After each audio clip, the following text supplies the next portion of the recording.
بسم الرحمن الرحیم الحمد للہ وکفا وسلام علی عباده الذین اصطفى اما بعد فاعوذ باللہ من الشیطان الرجیم بسم اللہ الرحمن الرحیم کنتم خیر امۃ اخرجت للناس تأمرون بالمعروف وتنہون عن المنکر وتؤمنون باللہ صدق اللہ مولانا العظیم۔ محترم ناظرین و سامعین، السلام علیکم ورحمۃ اللہ وبرکاتہ۔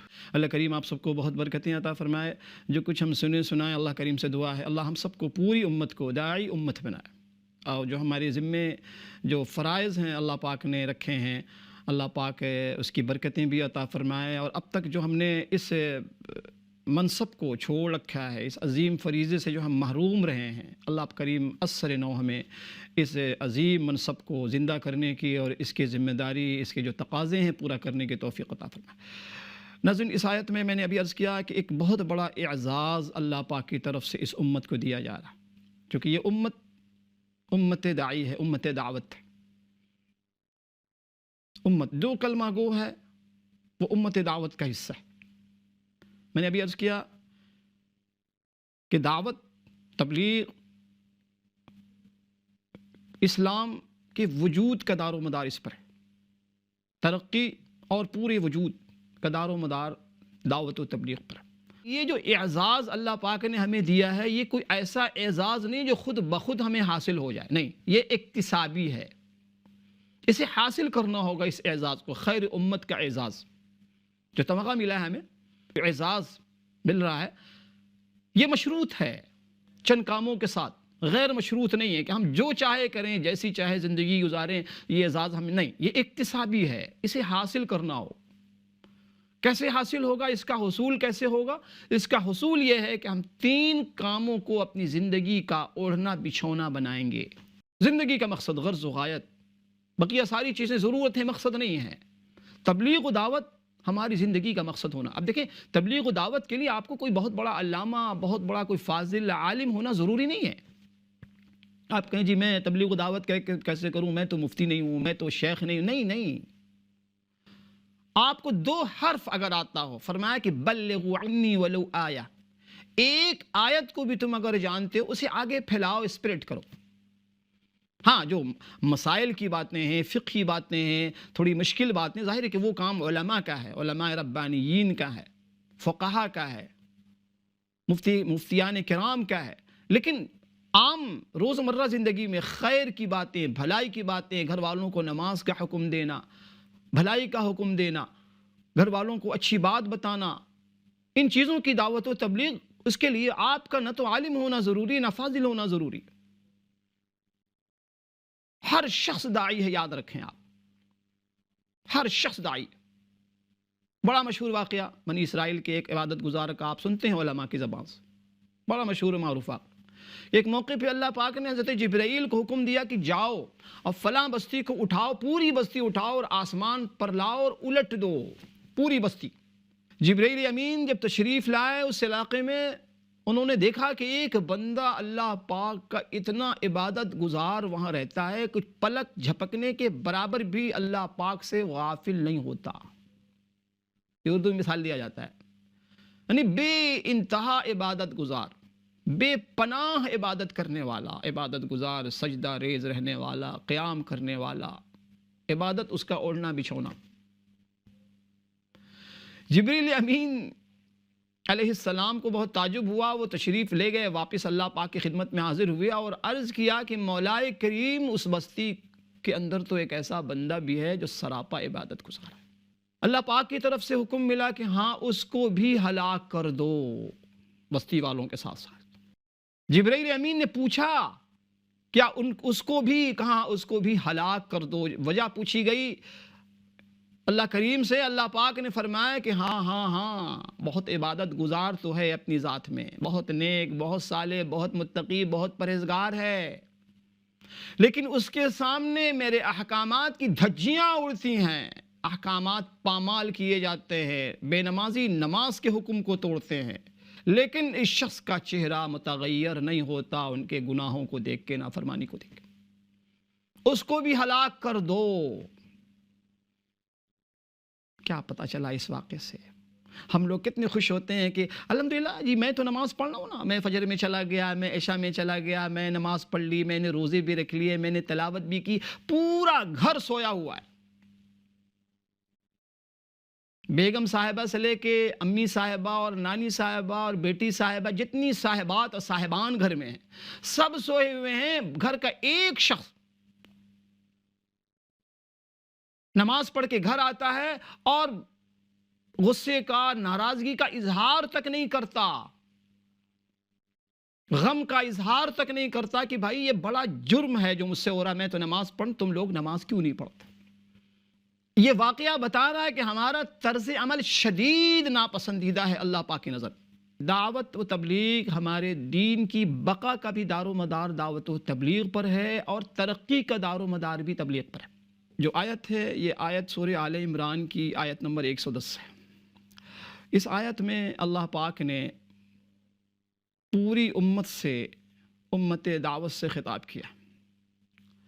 ارشاد گرامی ہے، اعوذ باللہ من الشیطان الرجیم، کنتم خیر امہ، اے لوگو تم بہترین امت ہو، تم خیر امت ہو، اخرجت للناس، تم سارے انسانوں کی بھلائی کے لیے برپا کیے گئے ہو، پیدا کیے گئے ہو، بھیجے گئے ہو، بنائے گئے ہو۔ تأمرون بالمعروف، تمہاری دوسری خصوصیت، دوسرا امتیاز یہ ہے کہ تم بھلائی کا حکم دیتے ہو، بھلائی کی دعوت دیتے ہو، بھلائی کو، خیر کو پھیلاتے ہو تم۔ وتنہون عن المنکر، اور تم برائیوں سے، منکر سے روکتے ہو، منع کرتے ہو۔ وتؤمنون باللہ، اور تم اللہ پر ایمان رکھتے ہو۔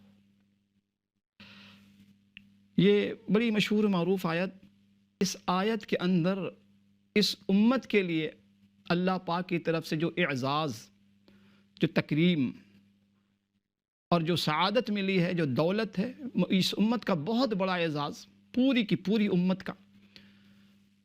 اور ظاہر ہے کہ امت کب کہتے ہیں؟ امت ہوتی ہے اس وقت جب اس امت کا کوئی رسول ہوتا ہے، کوئی نبی ہوتا ہے۔ تو ظاہر ہے کہ جب خیر امت ہم کہلائے تو ہمارے اور آپ کے جو نبی ہیں صلی اللہ علیہ وآلہ وسلم، جن پر ہم سب کے ماں باپ قربان، تو ان کے صدقے میں یہ ہمیں خطاب ملا ہے۔ یہ خیر امت بتا رہا ہے کہ ظاہر ہے کہ امت جب ہم بولتے ہیں تو امت کے مقابلے میں نبی تشریف لاتے ہیں، رسول تشریف لاتے ہیں، کسی امت کی طرف، کسی قوم کی طرف بھیجے جاتے ہیں۔ تو یہاں اشارہ دیا گیا کہ تم خیر امت ہو، اس لیے کہ تمہارے نبی خیر رسول ہیں، خیر نبی ہیں، خیر البشر ہیں۔ تو رحمت عالم صلی اللہ علیہ وسلم کے صدقے اس امت کو جو اعزاز ملا، ناظرین، اتنا بڑا یہ اعزاز ہے، اتنی بڑی خوشی اور مسرت کی بات ہے، کاش کہ ہم سمجھتے اللہ پاک نے یہ اعزاز ہمیں دیا ہے کہ اے لوگو تم بہترین امت۔ آپ اندازہ لگائیں کہ کتنے بہترین ہو، اس کا تذکرہ نہیں، اور ساتھ ساتھ خیر امت کی وجہ بتائی ہے۔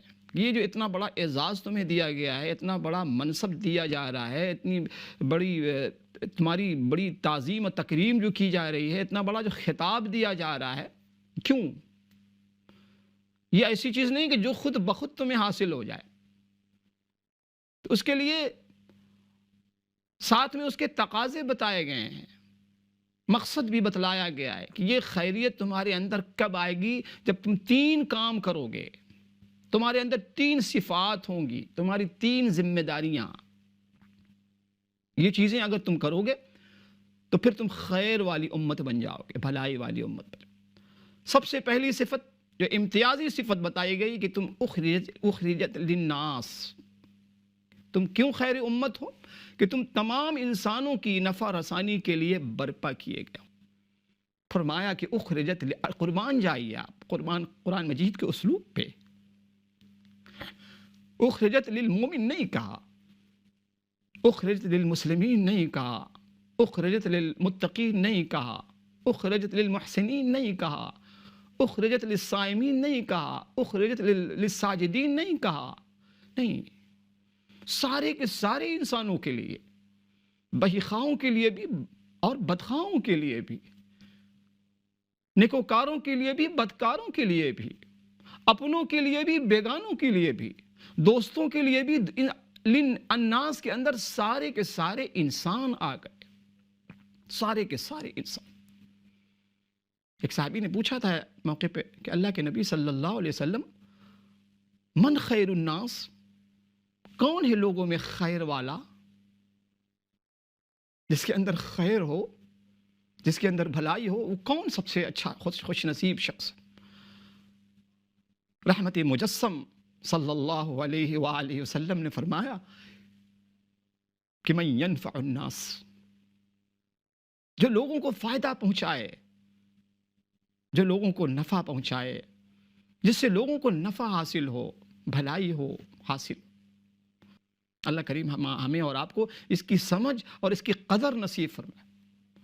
تو یاد رکھیں کہ یہ دین ہم تک کیسے پہنچا ہے.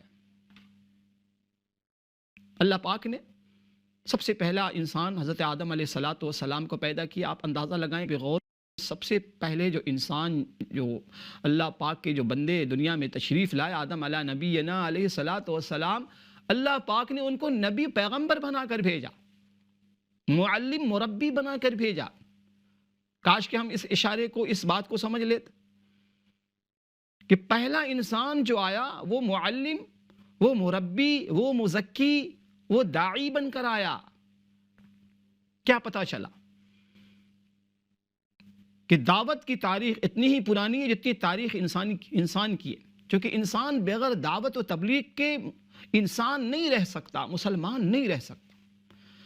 الحمدللہ انبیاء علیہ السلام کا سلسلہ جاری و ساری ہوا. کم و بیش 1,24,000 انبیاء علیہ السلام آتے رہے، اپنی اپنی قوم کو دعوت دیتے رہے، تبلیغ کرتے رہے. اللہ ان سب پر رحمتوں کی کروڑہ کروڑ بارش فرمائے جتنے انبیاء علیہ السلام گزرے ہیں. اور سب سے آخر میں ہمارے اور آپ کے نبی رسول، جن پر ہم سب کے ماں باپ قربان ہوں، وہ تشریف لائے. اور آپ رحمت عالم صلی اللہ علیہ وسلم ایز خاتم النبیین تشریف لائے. آپ نے فرمایا کہ انا خاتم النبیین لا نبی بعدی، اے لوگو میں تمام انبیاء علیہ السلام کا آخری نبی ہوں، میرے بعد کوئی نبی نہیں ہے، کوئی رسول نہیں. تو رحمت عالم صلی اللہ علیہ وسلم آخری نبی، آخری پیغمبر تھے. ظاہر ہے کہ اب نبوت کا، رسالت کا، وحی کا سلسلہ ختم دروازہ بند. لیکن ظاہر ہے کہ یہ امت، یہ انسانوں کا سلسلہ قیامت تک چلنا ہے. اب یہ انبیاء علیہ السلام کا جو کام تھا، دعوت و تبلیغ کا کام، تو اب وہ کون کرے؟ تو الحمدللہ وہ ذمہ داری اللہ پاک نے اس امت کو دی ہوئی ہے. اب وہ کام، دعوت و تبلیغ کا کام، لوگوں کو خیر کی طرف بلانے کا کام، بھلائی کی طرف بلانے کا کام اللہ پاک نے اس امت کو دے رکھا. آج بہت بڑا مسئلہ، بہت بڑا المیہ کہ ایک عظیم فریضے کو ہم نے چھوڑا ہوا ہے، ایک عظیم ذمہ داری جس کی وجہ سے ہمیں خیر امت کا لقب دیا گیا تھا. کہ لوگو تم بہترین امت ہو، تم بہترین امت ہو. کتنے بہتر ہو اس کا کوئی تذکرہ نہیں ہے، اس کی حد ہی نہیں ہے. بے حد و حساب تمہارے اندر خیر اللہ نے رکھی. ہاں، 3 تمہارے فرائض منصبی ہیں. اگر ان 3 کاموں کو کرو گے تو یہ خیریت تمہارے اندر راسخ ہو جائے گی. اور اگر ان کاموں کو چھوڑ دو گے، جو 3 کام تمہارے ذمے دیے گئے ہیں، فریضے سے اگر تم پہلو تہی کر لو گے، نظر انداز کرو گے، تو پھر ظاہر ہے کہ پھر اسفل سافلین میں تم چلے جاؤ. تو فرمایا سب سے پہلی تمہاری امتیازی جو خصوصیت ہے، جو تمہاری صفت ہے، جو تمہاری ذمہ داری ہے، جو تمہارے اوپر فریضہ ہے تمہارا، کہ اخرجت للناس، کہ سارے کے سارے انسانوں کے لیے تم ان کی بھلائی کے لیے، نفع رسانی کے لیے، نفع پہنچانے کے لیے تم برپا کیے گئے ہو، پیدا کیے گئے. پوری کی پوری انسانیت کے لیے. اور آپ دیکھیں نا، انسانیت کی خدمت کے دنیا میں بہت سے پہلو ہیں. انسانوں کی خدمت کے بہت سے پہلو ہو سکتے ہیں، اور ہیں پہلو، لوگ کرتے بھی ہر پہلو سے انسانوں کی اور انسانیت کی خدمت لوگ کر رہے ہوتے ہیں. انسانیت کی خدمت ایک یہ ہے کہ کوئی غریب ہو، آپ اس کی مدد کرتے ہیں، بہت اچھی نیکی ہے. آپ اس کو کھانا کھلاتے ہیں، آپ اس کی نیڈ پوری کرتے ہیں، اس کی ضرورت پوری کرتے ہیں. یہ بھی ایک خیر ہے، آپ خیر پہنچا رہے ہیں. انسانیت کی خدمت. یتیم بچے کے سر پہ آپ ہاتھ رکھ رہے ہیں، یہ بھی ایک کار خیر ہے، بہت اونچی نیکی. تو بے شمار پہلو ہیں انسانیت کی خدمت کے. آپ اسپتال بنا رہے ہیں، آپ مساجد بنا رہے ہیں، آپ کسی کو گھر دے رہے ہیں، آپ صلاح و فلاح کے کام کر رہے ہیں، رفاہی کام کر رہے ہیں، فلاحی کام کر رہے ہیں، آپ ایک سماجی کارکن ہیں بہت اچھے، بہت سے کام، بہت سے پہلو. لیکن یاد رکھیں کہ انسانیت کی سب سے بڑی خدمت، کسی انسان اور پوری انسانیت کی سب سے بڑی خدمت یہ ہے کہ کسی انسان کو اللہ پاک کی طرف بلایا جائے، اس کو دین کی دعوت دی جائے، اسے بتایا جائے کہ اللہ کا بندہ تو بندہ ہے اور تمہارا ایک رب ہے. اس رب کا تعارف کرایا جائے اس کے سامنے، اسے صحیح راستے پہ لانے کی بڑے پیار کے ساتھ کوشش کی جائے. اور اس بات کو ہمیں اچھی طرح ذہن نشی کر لینا چاہیے کہ ہمارا اور آپ کا دین یہ دعوت والا دین ہے. دین، ہمارے دین کی بقا اور ترقی دونوں کا دار و مدار، دین کا وجود خطرے میں ہے اگر ہم دین کی دعوت نہ دیں. یعنی دین کی ترقی اور دین کی وجود کا دار و مدار ہی دعوت و تبلیغ پر ہے. اس کو ہمیشہ ذہن میں رکھیں. جتنا زیادہ ہم دعوت و تبلیغ کے کام سے الگ ہوں گے، اپنے آپ کو دور رکھیں گے اور ہمارے بچے دور رہیں گے، آپ یقین جانیے کہ بہت خطرناک صورتحال ہے، بہت خطرناک صورتحال. کیونکہ دعوت و تبلیغ یہ ہر مسلمان پر، جو مسلمان ہے، صاحب ایمان ہے، جو کلمہ گو ہے، وہ داعی ہے، وہ دعوت دینے والا. اور آپ مانیں یا نہ مانیں، ہر وقت آپ کی جانب سے دعوت تو جا رہی ہے، دعوت جا رہی ہے، چاہے آپ اس کا ارادہ کریں نہ. ہر آپ کے اچھے برتاؤ سے آپ کا اچھا برا برتاؤ جا رہا ہے. اچھے برتاؤ سے لوگ اچھا میسج جا رہا ہے کہ ماشاءاللہ فلاں صاحب بہت اچھے ہیں. فرمایا کہ جب انسان دنیا سے جاتا ہے تو اس کے عمل کا سلسلہ، عمل کی کتاب بند ہو جاتی ہے. فرمایا کہ الا من ثلاث، 3 چیزیں ایسی چھوڑ کے جاتا ہے جس سے اس کے ثواب کا سلسلہ جاری رہتا ہے. اس میں فرمایا کہ ولد صالح یدعو له، نیک اولاد دعا کرتی ہے، میرے اللہ میرے والدین کی مغفرت فرما، رب ارحمہما کما ربیانی صغیرا. جب بچہ دعا کرتا ہے والدین کے لیے، اللہ پاک اس کے والدین کے درجات بلند فرماتے ہیں. فرمایا کہ صدقۃ جاریہ، یا کوئی صدقہ جاریہ چھوڑ گیا، مسجد بنا گیا، کوئی مدرسہ بنا گیا، کوئی کنواں کھود گیا، کوئی ایسا کام کر گیا فلاح کا. تیسرا فرمایا کہ او علم ینتفع بها، کوئی علم چھوڑ گیا، کوئی کتاب لکھ گیا جس سے لوگ مستفید ہو رہے ہیں. کہ دو عالم سے کرتا ہے بیگانہ یہ دل کو، عجب چیز ہے لذت آشنائی. جس کی زندگی میں خدا کی قسم اللہ نہ ہو اس کو کیا ملا؟ جس کے دل میں، جس کی زندگی میں اللہ رسول نہ ہو، ان کی محبت نہ ہو، ان کی تابعداری نہ ہو، خدا کی قسم اس سے بڑا بھکاری شخص دنیا میں کوئی نہیں. ایک کوڑی نہ ہو آپ کی پاکٹ میں، پھوٹی کوڑی نہ ہو. خدا کی قسم اگر اللہ اور رسول آپ کی زندگی میں ہیں، آپ کے دل میں ہیں، آپ کے دماغ میں ہیں، ان کی تابعداری کی دولت آپ کو حاصل ہے، خدا کی قسم آپ سے بڑا کوئی خوش نصیب نہیں. اللہ کریم آپ سب کا حامی و ناصر ہو. اللہ پاک آپ سب سے راضی ہو انشاءاللہ. اپنی دعاؤں میں ضرور یاد رکھیں. السلام علیکم ورحمۃ اللہ وبرکاتہ.